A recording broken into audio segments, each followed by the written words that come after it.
Good evening, everyone. My name is Arianna Lopez, and tonight I aim to challenge how we view the food we eat and how it is regulated. My thesis is titled Unnatural Selection, How Food Additives Survive in a Deregulated Market and the Path to Rebuilding Food Safety Integrity. While it's not Christmas, I'd like to begin by recalling the classic film, It's a Wonderful Life. This movie remains a staple of many holiday traditions, for its ability to beautifully and transparently reveal the hardships of life. George Bailey, as we know, as he falls into deep despair, is shown a world without his influence. He soon comes to know that no relationship and no choice goes without impact. Now imagine if we could experience something similar. Not a world without you or me, but a world without precaution. A world where assumptions override truth. A world where health, relationships, and aspirations deteriorate from the inside out. It only takes one mistake to change everything, even in areas of previous mastery or repetition. Now imagine the consequences if we assumed everything in our food was safe enough, without asking how or why. This is not just a $1 million film idea. This is our reality. Today, Americans live with a food system positioned more around convenience and profit than caution. And this issue with food isn't new. It's been wrestled with for thousands of years. Think of Hippocrates, who famously stated, "Let thy food be thy medicine," or Pliny the Elder, who warned about contamination of what people ate. For centuries, people understood a simple truth. What we eat affects how we live. But somewhere along the way, we drifted from that. We stopped connecting our overall diet to our well-being, especially when it comes to what's hidden in our food. So how did we get here? To understand that, we need to go back to the 1950s. As industrialization took off, America's expansion of food innovation skyrocketed. This soon led to fatal consequences and the deaths of many due to unregulated substances.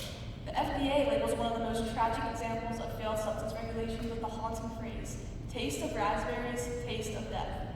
The government quickly acknowledged the need for a way to keep up, to get everyday ingredients like salt and vinegar to the market without unnecessary delays, but with still some level of oversight. That led to the 1958 Food Additives Amendment. Out of this, a system was formed based on the idea that some additives are so commonly used and accepted, they don't need full FDA examination every time. This system is called generally recognized as safe, from which this point forward I'll be referring to as grass like the plant. What does this mean? Well, it is a system that lets companies decide whether an ingredient is safe using their own experts without meaningful FDA intervention. The the FDA, as we know, is the agency responsible for keeping our food safe. The GRAS system narrowly applies to food additives. Those are substances intentionally added to food to improve things like taste, texture, and shelf life. The problem? The GRAS system operates on a risk-based approach. It reacts to safety concerns only after they arise. While it proved efficient for a time, with food innovation moving so quickly, we need a system that stays ahead of the curve. What we need is a precautionary system, one that assumes substances could be harmful until safety is proven. Over time, the GRAS system, once designed to include FDA oversight, has quietly shifted. Now companies can self-approve new additives through what's called self-affirmed GRAS. They're not required to notify the FDA or submit their data. And even when they do, the FDA can only respond with weak, insufficient basis letters that companies often ignore. There's no incentive to involve the FDA, just delays, extra costs, and the risk of being told no. This is why the total number of additives can only be estimated. Many go completely under the radar with this process. It's like being assigned extra homework that doesn't count. Would you really do it? Most companies don't. And once a substance enters the food supply through GRAS or additive approval, there's no mandatory reassessment. Unlike drugs or pesticides, food additives don't undergo regular safety reviews. No system exists to revisit them, even if new research raises health concerns. Unless the FDA takes action, which is rare to hinder capabilities, the substance stays in our food indefinitely. Now, how many of you have seen natural, artificial flavor or coloring on a label? While the FDA may not have the data on self-affirmed GRAS substances, companies can hide all information behind these labels protected by trade secrets. And the people approving them? FDA guidance encourages GRAS panels to include experts in toxicology, chemistry, or food safety, and to avoid company bias. But in reality, the people making these decisions could be just consultants with no real expertise. Companies have also been shown to use a narrow pool of recurring experts, some switching between working for the company and then approving its additive. That violates FDA guidance and undermines the process. The original GRAS system was built on precaution. The Delta Clause, a portion of the 1958 amendment, enforced a zero tolerance for food-causing substances in humans or animals. This black and white has now been translated into acceptable risk. In the words of former FDA Michael Taylor, we simply do not have the information to vouch for the safety of many of these chemicals. The problem isn't that the FDA doesn't care, it's that the agency is simply unable to effectively challenge the food industry with its current tools, authority, and resources. If the FDA doesn't stop the industry, who will? Who will then protect the American people, when what's in our pockets is worth more than what's on our plates, and our well-being is just another cost of doing business? Let's discuss how this plays out. Agricultural subsidies help keep costs low and profits high, with funding straight from the government. Take corn, the largest subsidized crop. The shocking part is that less than 1% of this corn is eaten as corn. The rest is turned into industrial products and the well-known corn syrup that end up in our food. Meanwhile, the food industry will not hesitate to manipulate the truth or use predatory marketing to meet its quota. It's so easy, it's like giving candy to a baby. Who in this room was taught or is at least familiar with the original food pyramid? Introduced into classrooms and lunchrooms across America, it placed refined grains at the base, suggesting they should be the largest part of our daily diet. With what we know now in nutrition, this diagram seems less like science and more of a misunderstanding. However, here's the key detail. The food pyramid was not created by the U.S. Department of Health and Human Services. Rather, it was created by the U.S. Department of Agriculture. In other words, the agency responsible for promoting agricultural products was also in charge of shaping our national nutrition guidelines. That is a clear conflict of interest.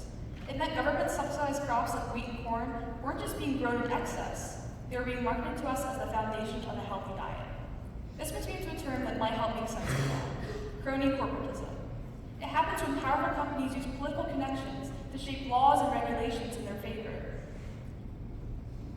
Not based on what's best for the public, but what protects profits. Imagine applying for a job and losing to the CEO's niece. Not because she's more qualified, but because she knows the right people. While this seems unlawful, crony corporatizing is protected by the First Amendment and the right to petition the government. In the food world, it means corporations funding research that favors their products, influencing policymakers through lobbying, and pushing back against health reforms that could hurt sales. For example, the American Beverage Association has spent millions fighting federal nutrition rules that would limit sugary drinks. As nutrition Arianna explains, food companies strategically shape the nutrition research agenda to support their business goals, and studies they fund are far more likely to produce results that favor the products, even when the broader science says otherwise. Corporations aren't just creating the science, they're shaping who sees it. According to CBS News, major food corporations intentionally market unhealthy products to low-income communities, where access to nutritious food is often limited. In 2019 alone, 86% of food ads targeted at Black audiences promoted unhealthy, ultra-processed food, 75% more than their white peers. Companies push these products under the illusion of freedom and choice, but in reality, they're steering us towards options that harm our health. Given that the government operates on a risk-based assessment model, and that companies exploit this system through subsidies, crony corporatism, and the conflicts of interest, it becomes evident that adopting a precautionary principle is essential to curb further corruption and protect public well-being. By now, most of us have heard that ultra-processed foods aren't the best for us, but what actually makes them so damaging? This issue goes beyond processed food being unhealthy. It's the additives themselves, the chemical agents engineered into these products. These aren't just passive ingredients, many act as biological stressors. Emulsifiers, artificial sweeteners, food dyes, and preservatives disrupt the gut bacteria, inflame the intestinal lining, and interfere with metabolic signaling. The result is chronic inflammation, a state in which the body's immune system stays on high alert. This inflammation fuels oxidative stress, damages cellular function, and lays the groundwork for a wide spectrum of health issues. Not only metabolic disorders like obesity and type 2 diabetes, but also neurological conditions such as ADHD, autoimmune diseases, and even early onset dementia and cancer. Take Bryce Martinez. In December of 2024, he sued several processed food companies after being diagnosed with type 2 diabetes and non-alcoholic fatty liver disease by the age of 16, conditions he developed after years of consuming their products. He argues that these companies intentionally design their foods to be addictive and fail to provide clear guidance on safe consumption. Research supports his claim. Some processed foods activate the same brain pathways as opioids. Dr. Mark Hyman ran an experiment to test how inflammation from food affects attention and behavior. He put 100 children on a 5-week diet, cutting out all high inflammatory foods. The results? 78% saw a major drop in ADHD symptoms. And when the relieved returned to their old diets, 63% had the symptoms return. The disturbing part is that there's a double standard for many of these substances, which appear in cleaners and cosmetics. They often come with usage warnings or restrictions, but when it's added to food, the scrutiny drops. Our regulatory system exercises more caution over what we put on our skin than what we put into our bodies. While the U.S. is known for its high tolerance for food additives, many other countries have already taken a precautionary approach, banning or restricting substances that remain common in our products.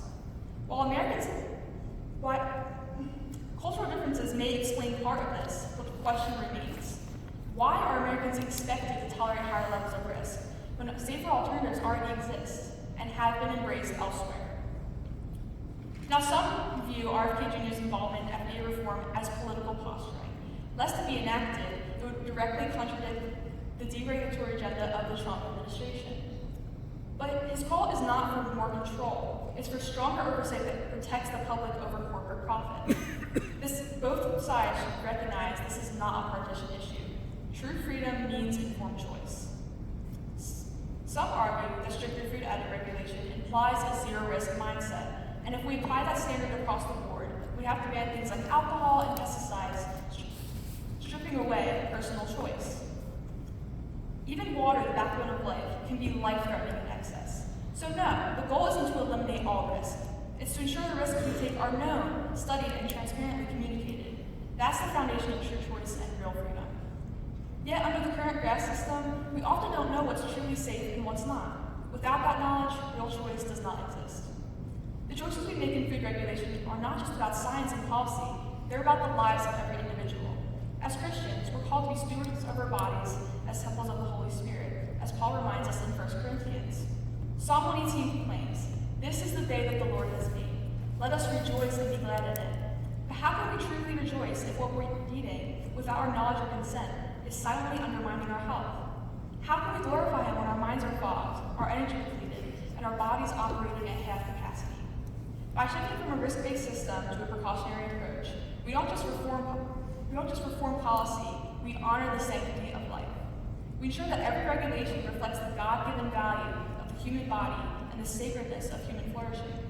This isn't about attacking innovation or industry.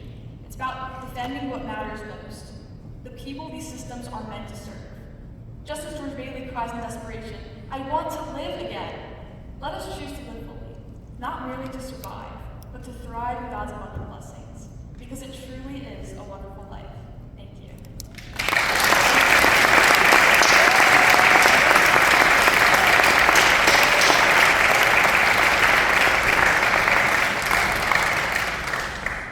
Arianna, thank you. Good job. Thank you.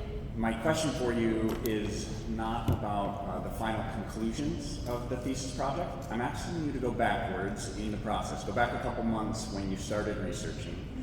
Did any of the initial assumptions that you set out to research and prove, did you come across any surprises in the initial assumptions that you made? Did any of your research change what you were thinking as you found things you weren't expecting to find?